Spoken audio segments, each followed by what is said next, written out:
Meus amigos e amigas, estamos começando mais um programa Escola da Fé. E hoje nós vamos continuar o estudo que estamos fazendo da Bíblia. Quero conversar hoje um pouco sobre o paraíso terrestre e o pecado original. Um tema muito importante para a nossa fé, porque aí praticamente podemos dizer que começou para nós toda a história da salvação, ok?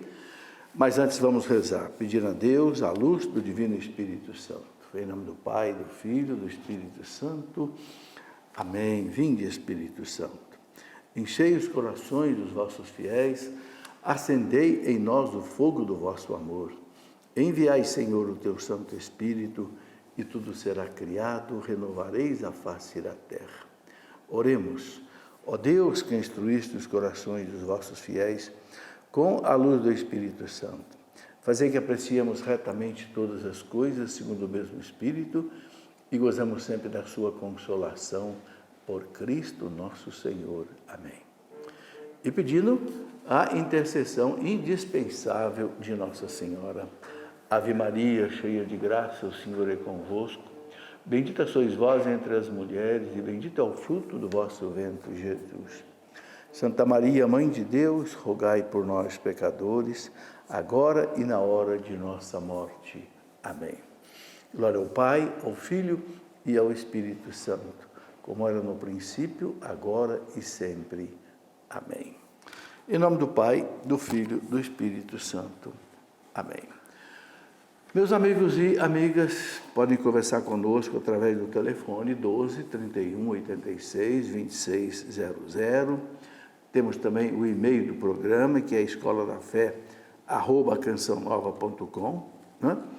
E também você pode fazer a sua doação à Canção Nova de várias maneiras, né? Tem o débito automático, em conta bancária, tem o seu boleto, e você pode também fazer a sua contribuição pelo Pix, pix.doação@cançãonova.com, tá certo? E você confere aí se o beneficiário está como Rádio Canção Nova, certo?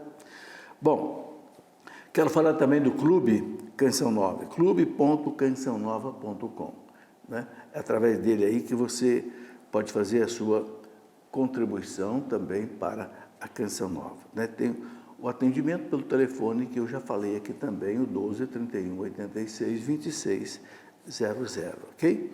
E temos a nossa editora também, editora Cleofas, que tem aí também seu site, cleofas.com.br. Muito bem, vamos começar a nossa aula de hoje, né, nessa escola da fé que nós estamos vivendo, falando do paraíso e do pecado original. Eu escrevi um livro sobre o pecado original, o que a igreja ensina. Por quê? Porque é um ponto básico da nossa fé. É um ponto fundamental, né? Inclusive, o Papa Bento XVI, eu até coloquei aqui no começo desse livro, uma citação do Papa Bento XVI sobre o pecado original, ele dizendo assim: se um dia a providência me livrar desses meus encargos, quando ele era ainda prefeito da Congregação da Fé, gostaria de me dedicar exatamente a escrever um livro sobre o pecado original e sobre a necessidade de se redescobrir a sua realidade autêntica. Com efeito, se não se compreende mais que o homem vive em um estado de alienação, por causa do pecado original, né? Não apenas econômica e social, uma alienação, pois, que não se soluciona apenas com seus próprios esforços. Não se compreende mais a necessidade de Cristo Redentor. Está entendendo o que o Papa Bento XVI disse? Se a gente não entende o pecado original, a gente não entende a necessidade de Cristo Redentor. Então, uma coisa está ligada com outra. Bom, o paraíso terrestre, né, que nós vemos aí na Bíblia, no Gênesis, segundo o texto bíblico, ele quer revelar que o homem, criado por Deus, gozava de um estado de graça, harmonia e felicidade. O homem estava em comunhão com Deus, participando da filiação divina. Esse era o estado de vida antes do pecado, o homem no paraíso. O paraíso ele é descrito assim simbolicamente, né, como um jardim, né, com as características de um jardim bonito, onde não existe o mal, nem dor, nem doença, nem nada disso, né? Nem morte. E no centro havia duas árvores, a árvore da vida e a árvore do conhecimento do bem e do mal. Nós vamos falar sobre elas, tá certo? O homem foi criado para ser feliz. Isso é que a Bíblia ensina, desfrutando da vida, do bem que vem de Deus. Quando o catecismo da igreja fala disso, aliás, é o primeiro parágrafo do catecismo da igreja. O catecismo fala uma coisa muito bonita. Ele diz assim que Deus, num desígnio de pura bondade, Ele criou o homem livremente para fazê-lo participar da sua vida bem-aventurada. Olha aí, por que Deus nos criou? O primeiro parágrafo do catecismo fala por que Deus nos criou. Primeiro, num ato de bondade, livremente, para nós participarmos da sua vida bem-aventurada. Bem-aventurança quer dizer felicidade. Então, o homem foi criado para isso. Se nós não vivemos hoje isso plenamente, é por causa do pecado, né? São Paulo explica muito bem, na carta aos Romanos, capítulo 6, versículo 23, o salário do pecado é a morte, é o sofrimento. Bom, o Concílio de Trento disse assim: a Igreja ensina que nossos primeiros pais, Adão e Eva, foram constituídos em um estado de santidade e de justiça original. O que é isso? O homem constituído num estado de santidade e de justiça original. Santidade quer dizer o homem em comunhão com Deus, vivendo na santidade de Deus.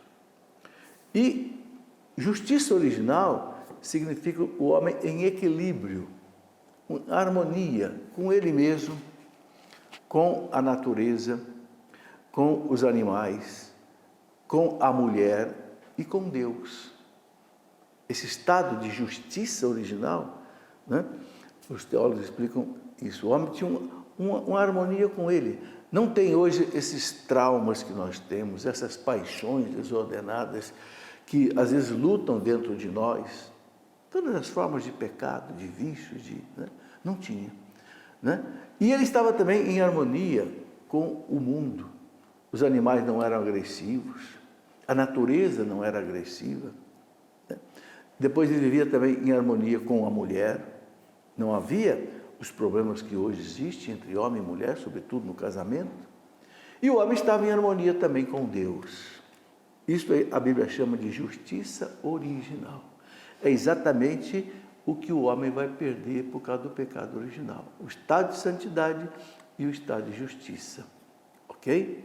Então, o estado de santidade, recordando, participação da vida divina. Isso está lá no Catecismo, no parágrafo 375. Né? E ali, no paraíso, nós tínhamos a árvore da ciência do bem e do mal. Lá no Gênesis 2:9 aparece essa árvore da ciência do bem e do mal. O que significa essa árvore? Ela simboliza que o homem, ele deveria submeter-se à vontade de Deus, mesmo sem compreender todos os pormenores conhecidos só por Deus. Entende?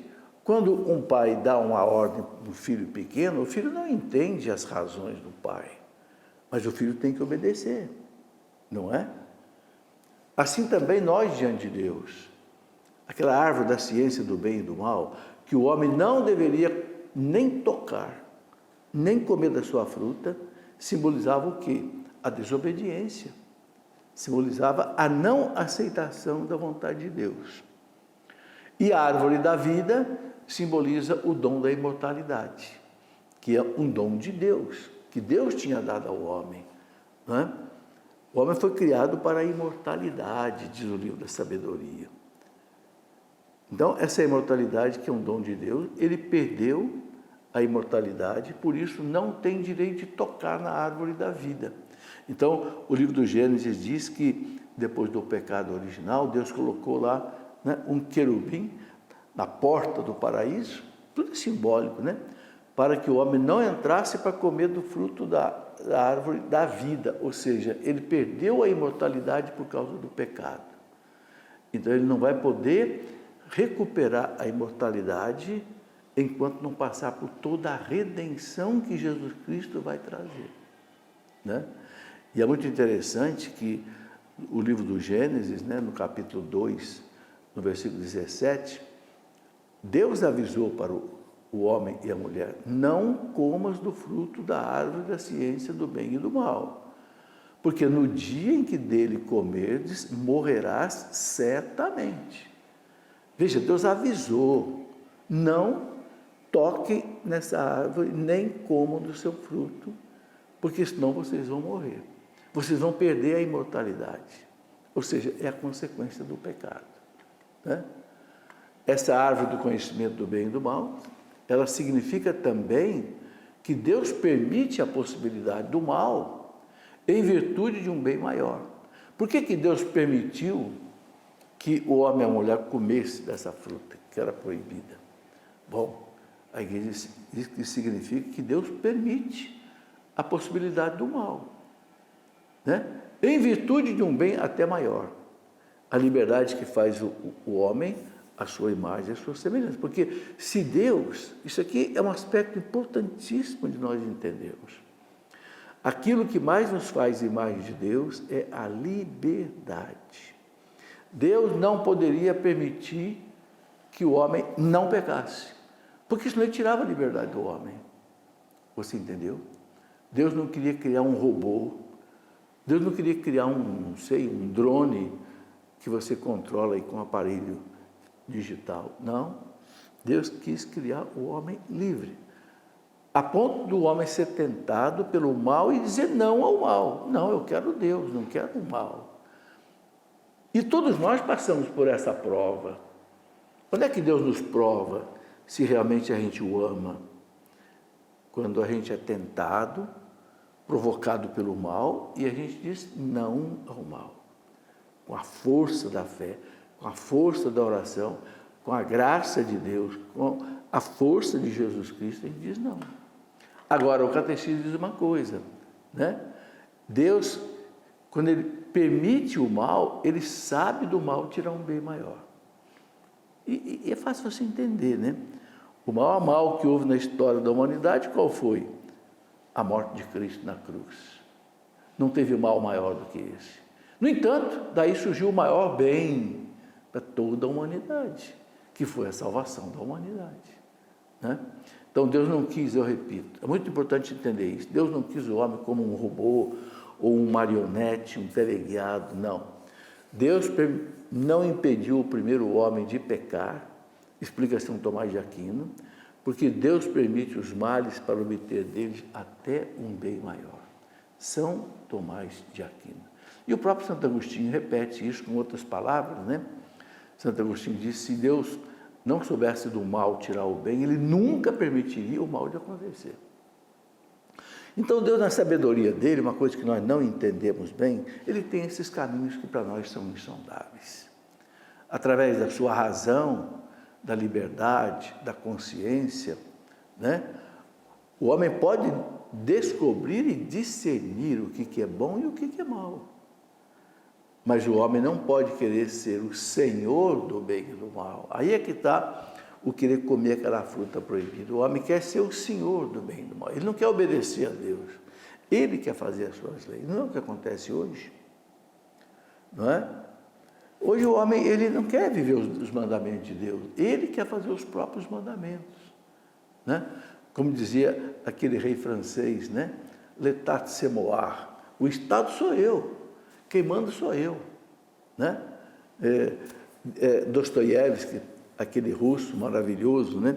Convertido ao catolicismo, Dostoiévski dizia: se Deus não existe, então vale tudo. Se Deus não existe, então eu sou Deus. Entendeu? Esse é o pecado original.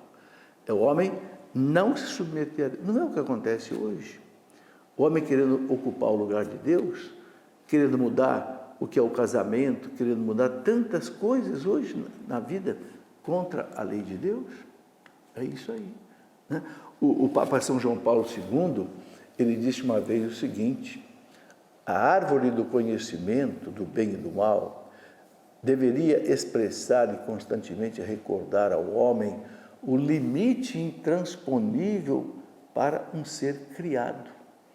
Lá na encíclica dele, Dominum et Vivificantem, né, sobre o Espírito Santo, ele fala o sentido dessa árvore do conhecimento do bem e do mal. Recordar ao homem um limite intransponível para um ser criado. O ser criado, ele tem um limite, ele não pode passar para, né, a seara do Criador. Entende? Tem coisas que são de Deus, a gente não pode querer agir no lugar de Deus, né?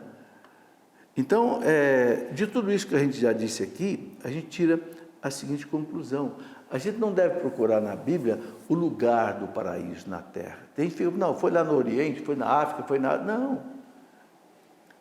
Aquele paraíso terrestre narrado aqui na Bíblia é a indicação de um estado de vida, não de um lugar, onde esse estado de vida, como eu já expliquei, onde o homem gozava da comunhão com Deus, da intimidade com Deus, né? E vivendo o que a teologia chamou de dons préternaturais.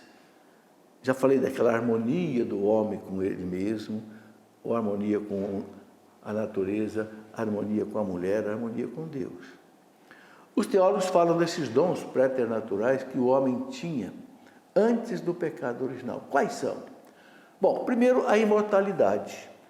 Lá em Gênesis 2,17, né? Está bem claro que a morte entrou no mundo por causa do pecado. São Paulo fala aí em 6,23. Sem este, né, o homem não morreria, ao menos como ocorre hoje, né? Então, o homem tinha o dom da imortalidade, né? Alguns teólogos discutem, mas será que o homem ia viver eternamente aqui nesta terra desse jeito? Talvez não. Talvez houvesse uma transformação, mas essa transformação não seria traumática como a morte de hoje. Entende? Seria uma passagem assim para uma outra vida, suave, talvez, sem tudo, assim, conjecturas, né?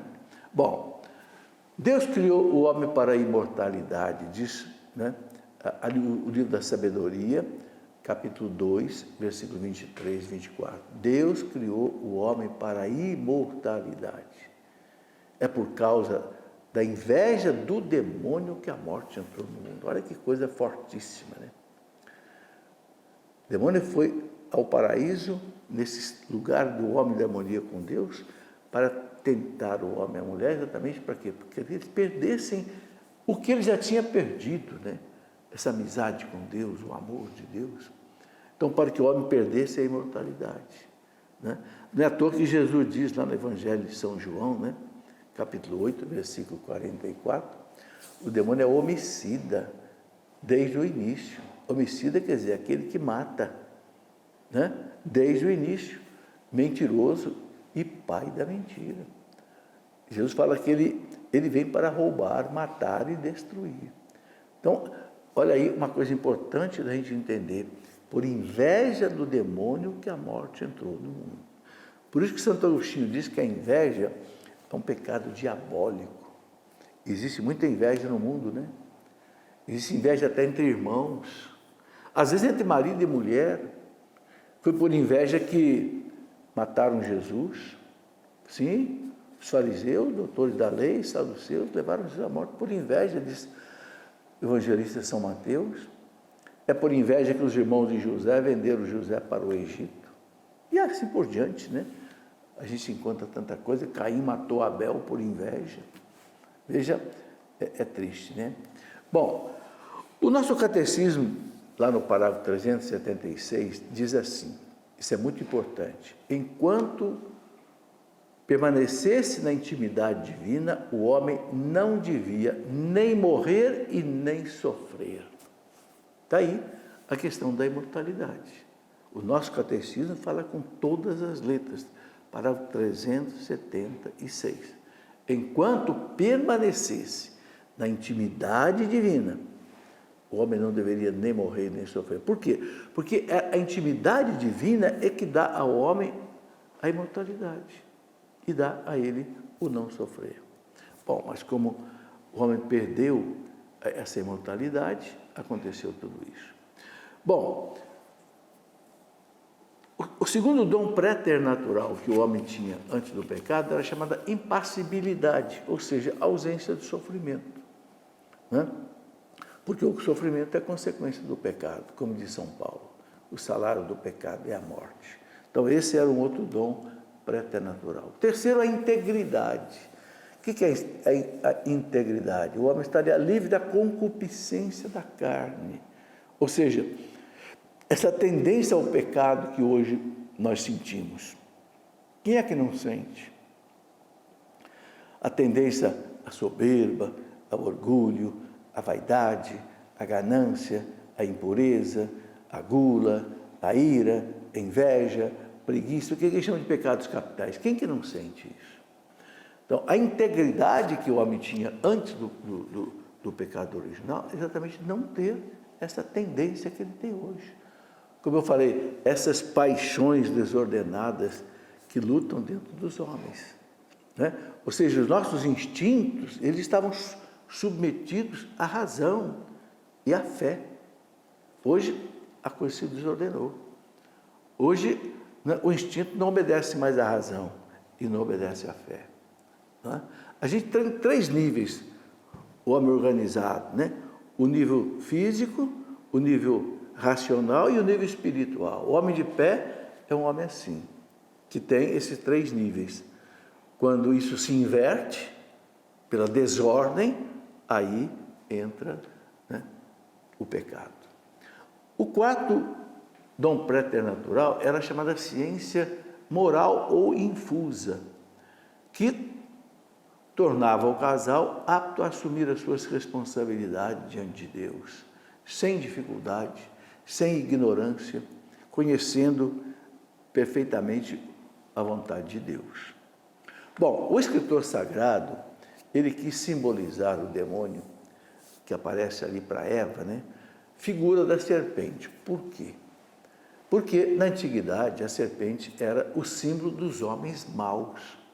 Você pode ver isso aí, por exemplo, no capítulo 49 do Gênesis, versículo 17, ou então em Miqueias 7, 17, ou então no Salmo 140, versículo 4. O demônio, ele era simbolizado, era o símbolo do homem mau. Por isso que ele aparece ali, o demônio travestido de serpente, vamos dizer assim, né?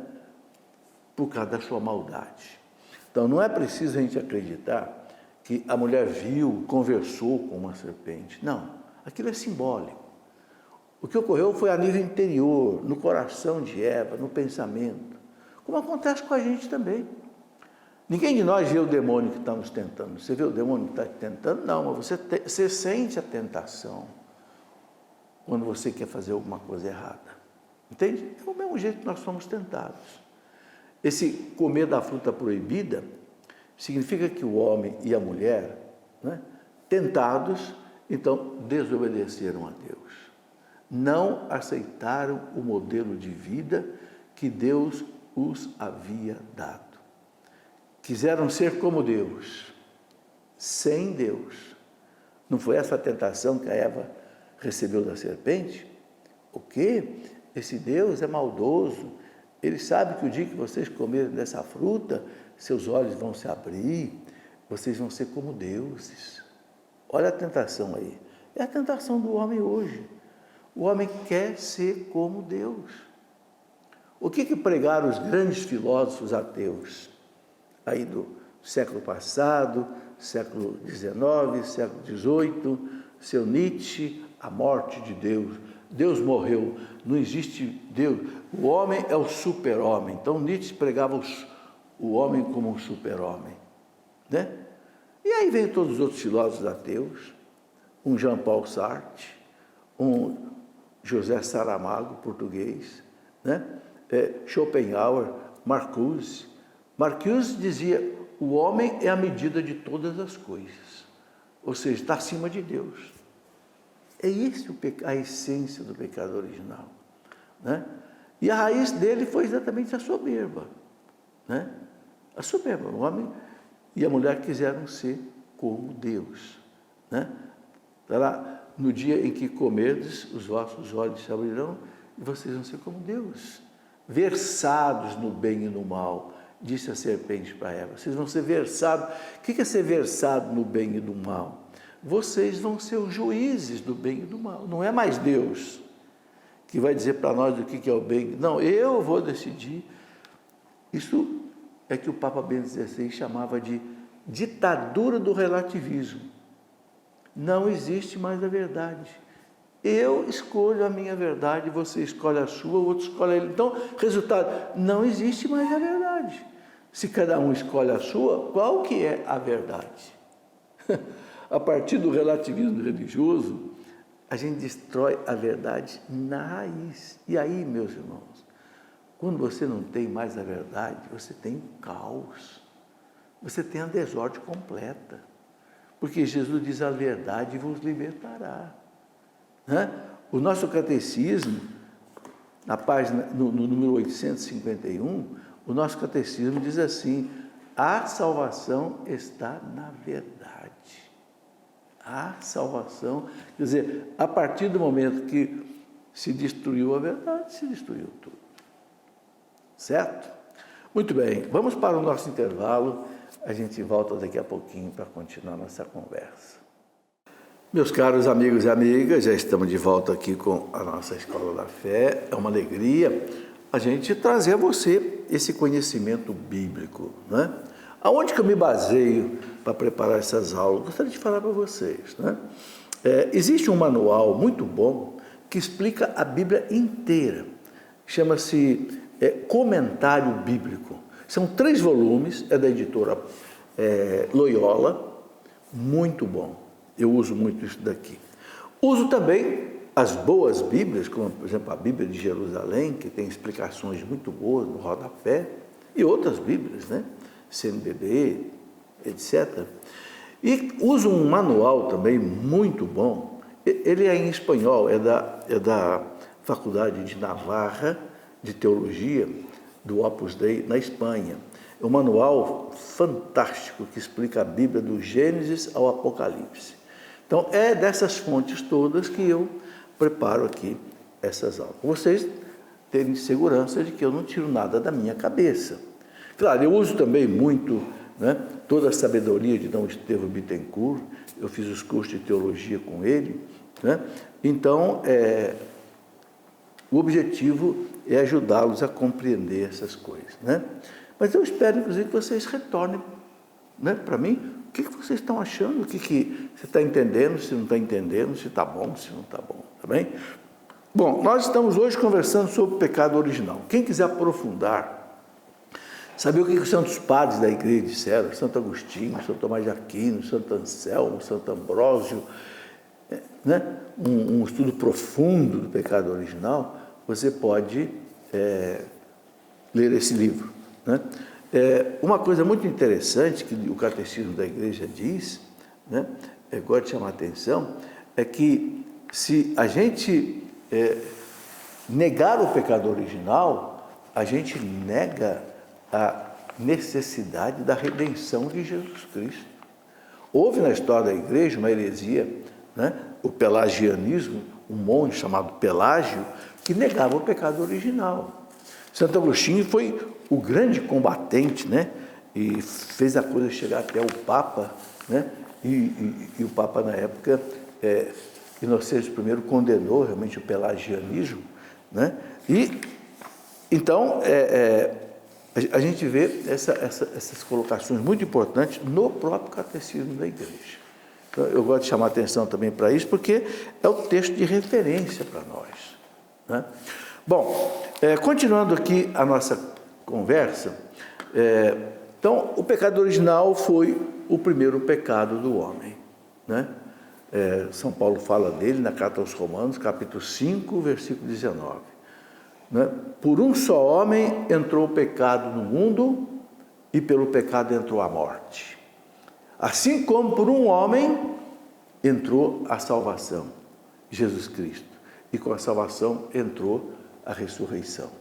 Quer dizer, Cristo fez exatamente o papel contrário de Adão.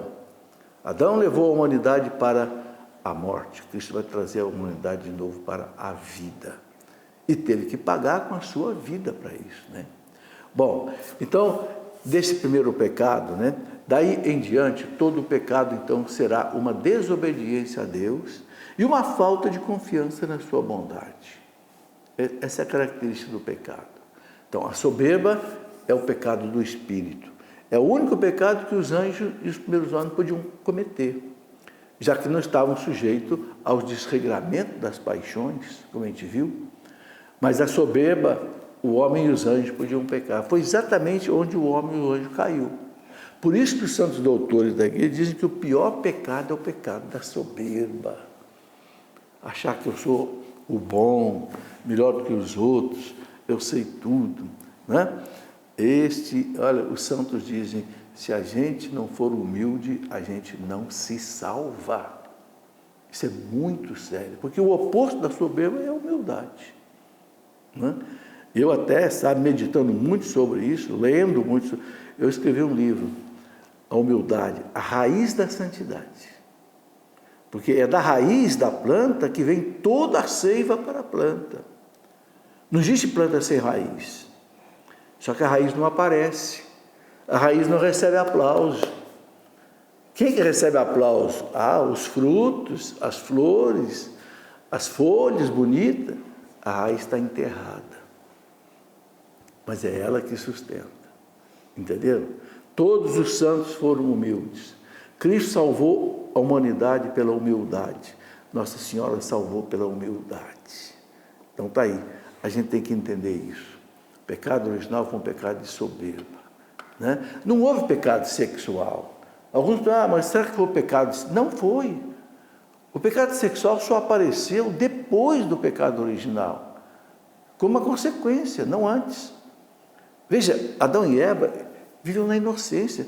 Por que depois do pecado eles foram se cobrir com folhas de parreira de lá?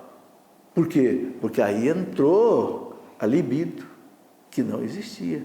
Então, o pecado original nunca pode ter sido um pecado sexual. O homem não tinha essa tentação. Bom, tanto é que o Gênesis fala, né? Gênesis 2:25, o homem e a mulher estavam nus e não se envergonhavam. E se não se envergonhava aí, não existia essa possibilidade. Bom, as consequências do pecado original, meus irmãos, foram terríveis. Tanto para os nossos primeiros pais, como também para nós todos que somos seus descendentes. Eles perderam, como já falei aqui, o estado de santidade, ou seja, a participação na vida divina. E o estado de justiça, toda aquela harmonia que também eu já falei. Perderam os dons preternaturais, imortalidade, impassibilidade, não sofrer e todos os outros que eu já expliquei também aqui. E não puderam mais transmitir esses dons aos seus descendentes. Aqui uma coisa importante nós entendermos. Logo, o pecado original, que nós nascemos com ele, é um pecado de carência, não é um pecado de culpa. Por isso, Jesus veio nos salvar gratuitamente. Por quê? Porque nós nascemos com o pecado original sem culpa, não é um pecado que eu cometo, matar, roubar, prostituir, não. É uma herança, é uma carência. Por que chama de pecado? Porque todo pecado traz o sofrimento e a morte. Como o pecado original que a gente herdou traz a nós o sofrimento e a morte, a igreja analogicamente chama de pecado. Mas é preciso entender que não é um pecado. Por isso que a criança, para ser batizada, não precisa ser grande, não precisa se arrepender, ela não tem culpa. Entenderam? O nosso catecismo diz assim, em consequência do pecado original, a natureza humana está enfraquecida em suas forças, submetida à ignorância, ao sofrimento, à dominação da morte, inclinada à concupiscência. Está lá no número 418 do catecismo. E no 419, o catecismo diz, o pecado original é transmitido com a natureza humana, não por imitação, mas por propagação. É importante entender isso. Aquela heresia que eu já falei, que negava o pecado original, o pelagianismo, Ele dizia, não, o pecado original não passa de pai para filho por propagação. Não, passa por imitação. O filho vê o pai fazer uma coisa errada, ele imita. Não, o pecado original, né, diz o catecismo, ele é transmitido com a natureza humana, ou seja, quem nasceu homem, quem nasceu mulher tem um pecado original. Não importa se nasceu via fecundação natural ou via fecundação até artificial, in vitro. O bebê de proveta nasce com o pecado original. Por quê? Porque o pecado original não está no modo de concepção, está na natureza humana. Entenderam? Que Cristo veio salvar. Isso é importante de entender, certo?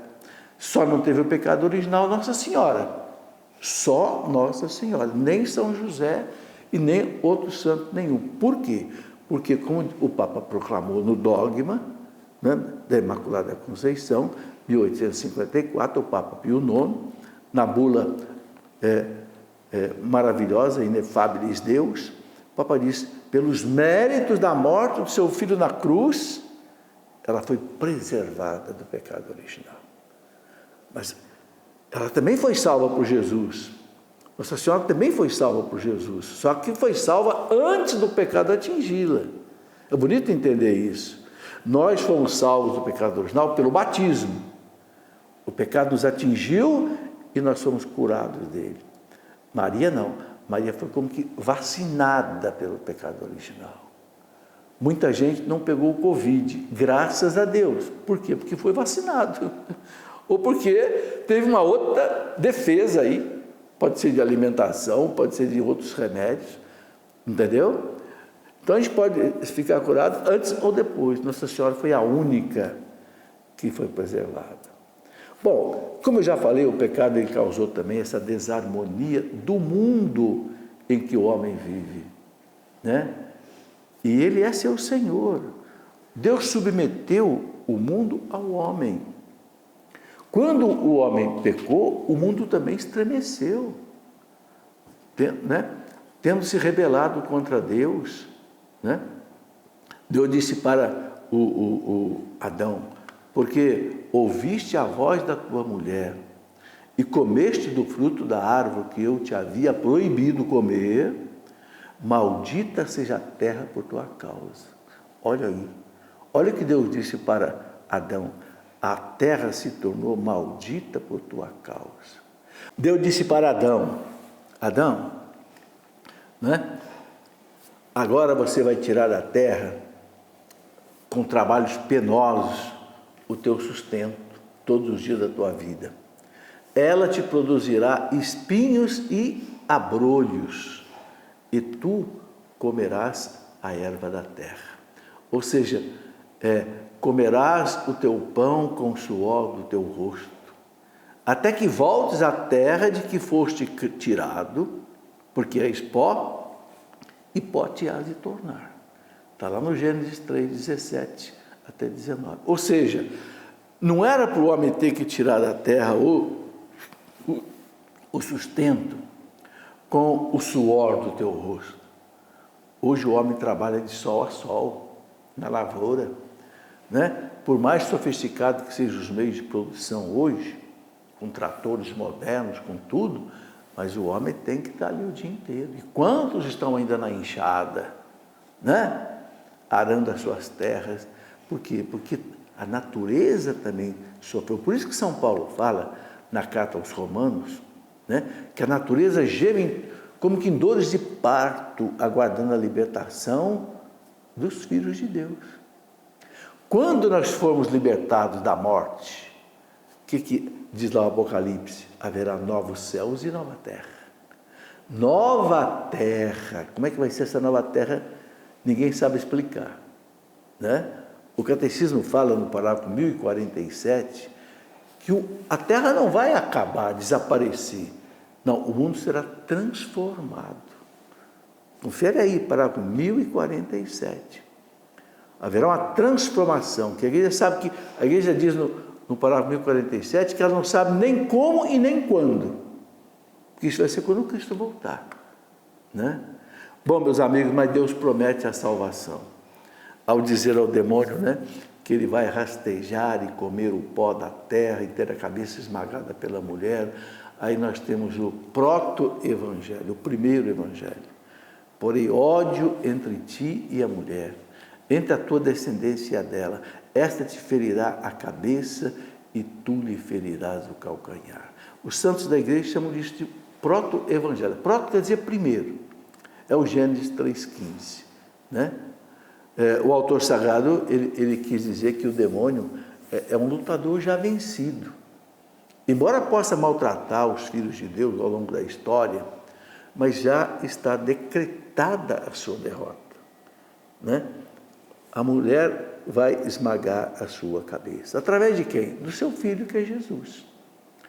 Né? E quem é esse calcanhar da mulher que o demônio quer ferir? Somos nós, os filhos de Deus, os descendentes de Jesus. Entendeu? Santo Agostinho chamava o demônio de um cão preso na coleira, né, que Cristo prendeu com a sua cruz. Só que tem uma coisa, o cão preso na coleira, ele pode morder. Quem vai mexer com ele? Quem chega perto dele. E quem chega perto dele, pelo quê? Pelo pecado. Né? Então, Deus põe inimizade, meus irmãos, entre a serpente e a mulher. Esta inimizade vai até o final da história. Né? O padre Gabriel Vilaverde escreveu um livro, que até nós publicamos, que ele chamou de A Adversária da Serpente. Isso vai até o final da história. Né? E haverá então esse conflito entre os descendentes da serpente, os maus, e os filhos da mulher, os bons. Isso vai atravessar toda a história da humanidade. Isso se cumpre, né, naquela que Jesus chama de mulher, nas bodas de Caná e também aos pés da cruz. Por que Jesus se refere a Nossa Senhora como mulher? Nas bodas de Caná, a mulher, não chegou ainda a minha hora. Né? Na cruz, mulher, eis aí o teu filho. Né? E Jesus quer mostrar para nós quem é a mulher. Lá do Gênesis, uma mulher vai esmagar a tua serpente. É esta mulher aqui. Esta que eu estou chamando de mulher, é esta aí que esmaga a cabeça da serpente. Não é indelicadeza de Jesus. Tem gente que pensa que é indelicadeza de Jesus com Maria, chamar sua mãe de mulher. Não, não. Tem um sentido teológico profundo atrás disso. Meus amigos, um grande santo da igreja, aliás, o Papa Francisco vai declará-lo, ele agora como doutor da igreja, Santo Irineu, morreu no ano 200, foi Marte, na França, né? Ele dizia que o nó da desobediência de Eva foi desatado pela obediência de Maria. Que bonito, né? E o nó da desobediência de Adão foi desatado pela obediência de Jesus, que se fez obediência ao Pai até a morte e morte de cruz. Santo Irineu dizia, o que a Virgem Eva ligou pela incredulidade, a Virgem Maria desatou pela fé. Que bonito, né? Santo Irineu tem um livro maravilhoso chamado Adversos Hereges, contra as heresias. É um desses livros verdes que vocês estão vendo aqui atrás de mim, da coleção patrística, um deles é de Santo Irineu. É o contra as heresias, era contra o gnosticismo do seu tempo. Ele coloca essa reflexão bonita. Né? Uma outra reflexão bonita de Santo Epifânio, é um santo lá do século V, comparando Nossa Senhora com Eva, ele chama Maria de mãe dos viventes. Né? E São Jerônimo diz que a morte veio por Eva, por Maria veio a vida. Está aí. É bonito essa comparação toda, né? Então, o pecado original tornou-se algo hereditário. A criança que nasce devia nascer com a graça santificante e com os dons preternaturais, que os meus pais deviam ter guardado e transmitido, mas perderam por causa do pecado e não puderam transmitir. É isso que a igreja nos ensina. São Tomás de Aquino diz assim, o gênero humano inteiro é em Adão como que um só corpo de um só homem. Por que passou de Adão para todos os homens? São Tomás de Aquino explica. Porque todo o gênero humano inteiro, em Adão, é como que um corpo só de um homem só. Ou seja, Adão era a semente primeira da humanidade. Eva já foi tirada de Adão, com a mesma dignidade, mas ela já foi tirada de Adão. Adão é aquela semente original que não podia ter se corrompido. Por isso que o Cristo veio como homem para ser o novo Adão. Por que o Verbo não se encarnou como mulher? Se encarnou como homem. O Verbo não tem sexo. É porque ele veio fazer o papel do novo Adão. Né? O Catecismo explica o seguinte, lá no parágrafo 404. Em vista desta unidade do gênero humano, todos os homens estão implicados no pecado de Adão, como todos estão implicados na justiça de Cristo, graças a Deus. Aqui a gente entende, né? Entendendo o pecado original, a gente entende Jesus Cristo. É o que o Catecismo fala. Quem nega o pecado original, nega a redenção de Cristo. Por isso é que é muito importante conhecer, né? Conhecer aí toda essa história do pecado original. Bom, não é por causa do ato biológico, como eu já disse, que se transmite o pecado original. Não é. Deus quis o ato sexual do casal, e isso não é pecaminoso e não é causa de pecado original. Tá certo? Não é a causa. Apenas podemos dizer que a geração não transmite a graça santificante, e esta é então dada pelo batismo. Agora aqui vem uma coisa muito importante. A igreja quer que se batize a criança logo, para que ela não seja carente da graça santificante. Entende? Jesus, o novo Adão, ele readquiriu para cada homem a graça santificante. E dá essa graça a nós no batismo, que nos faz filhos de Deus. É muito importante entender isso. O batismo nos faz filhos de Deus. E eu quero colocar o que o catecismo da igreja coloca sobre isso, porque muita gente duvida disso, né? O catecismo diz assim, olha, eu quero chamar bastante atenção para esse parágrafo 1250 do catecismo. Eu coloco aí para você poder conferir.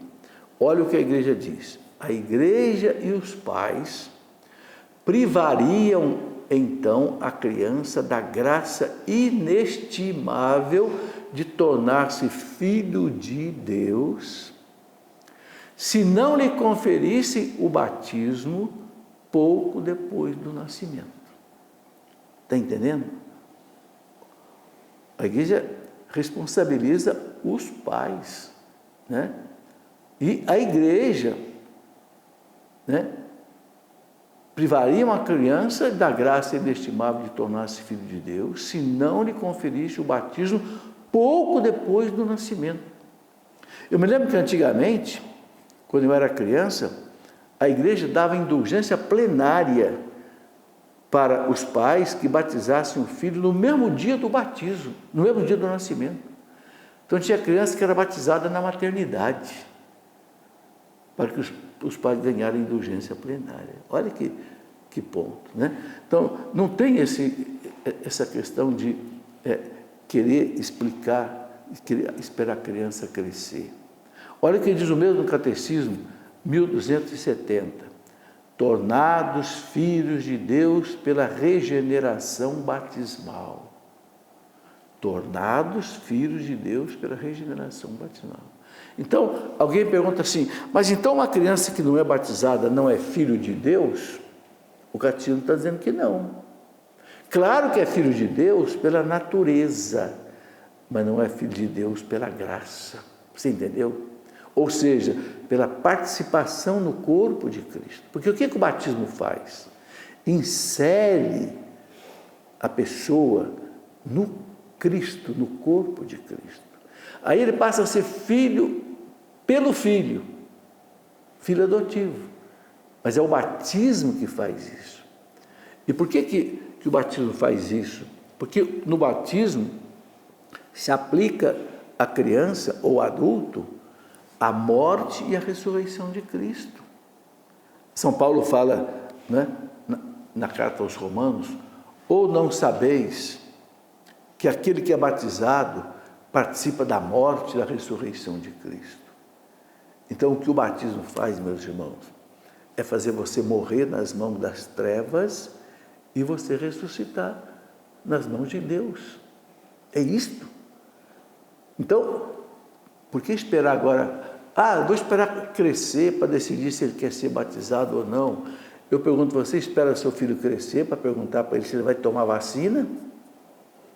Aquele monte de vacina que a criança toma, você vai esperar ele crescer? Não, porque você quer salvar a vida dele, o corpo dele, então você tem que salvar também a alma.